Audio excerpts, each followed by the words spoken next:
Assalamualaikum warahmatullahi wabarakatuh.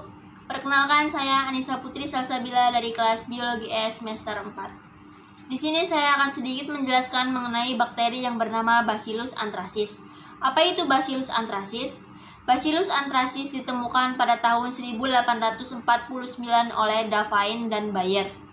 Kemudian, pada tahun 1855 telah berhasil diidentifikasi oleh Polander. Bacillus anthracis merupakan bakteri penyebab penyakit antraks yang biasanya menyerang hewan ternak. Namun, seiring perkembangannya, penyakit ini pun ternyata dapat menular kepada manusia, yaitu melalui luka dan dapat pula melalui makanan. Penyakit ini sifatnya adalah sangat akut.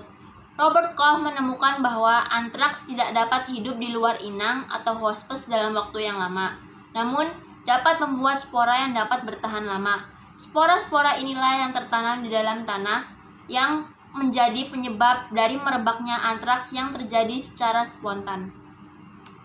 Berikutnya adalah ciri-ciri umum yang dimiliki oleh Bacillus anthracis. Secara umum, Bacillus anthracis berbentuk batang halus dengan ukuran sekitar 1,6 mikrometer, berkapsul dan tahan asam. Namun, bakteri ini tidak tahan terhadap suhu tinggi. Sifatnya ialah patogen dan mempunyai kemampuan membentuk spora, yang mana bulatan putih di tengah tersebut merupakan atau menunjukkan adanya spora, sedangkan warna biru yang mengelilingi spora tersebut adalah zat warna. Secara mikrobiologi, Bacillus anthracis dapat dikultur murni dengan media agar darah atau yang biasa disebut dengan blood agar, sehingga didapatkan hasil koloni yang berwarna putih. Sifatnya non-hemolitik yang artinya tidak melakukan hemolisis terhadap darah dan juga bersifat non-motil atau tidak memiliki alat gerak. Selanjutnya, dalam sel bakteri antraks ini terdapat 3 eksotoksin yang berperan untuk menimbulkan gejala penyakit antraks ini. Apa saja itu?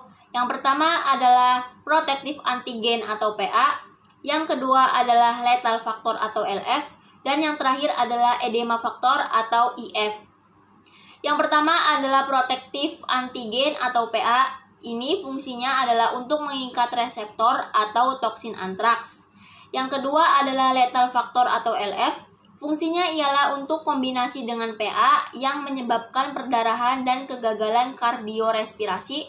Dan yang terakhir adalah edema factor atau EF, ialah untuk aktivitas adenilat siklase. Selanjutnya adalah penyakit antraks yang terjadi pada manusia.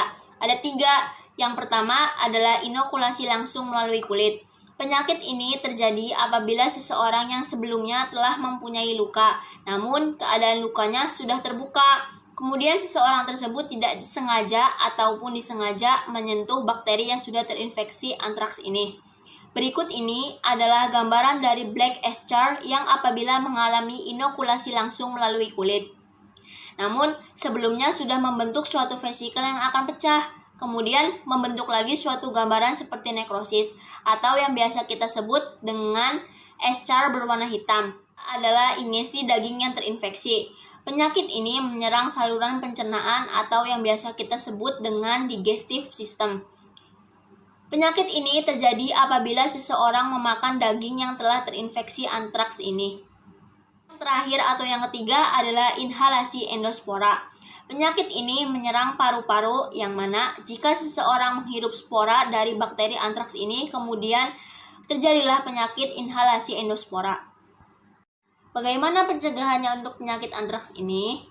Antibiotik sering digunakan untuk menyembuhkan penyakit antraks ini, namun jika didiagnosis secara awal atau secara dini. Tetapi kebanyakan orang tidak mengetahui jika dirinya terjangkit penyakit antraks ini atau tidak, sampai pada akhirnya telat untuk disembuhkan. Sehingga untuk mencegah resiko tingginya penyakit antraks ini, upaya pencegahan yang disarankan adalah vaksinasi. Cukup sekian video dari saya, kurang lebihnya mohon maaf. Wabillahi taufiq wal hidayah. Wassalamualaikum warahmatullahi wabarakatuh.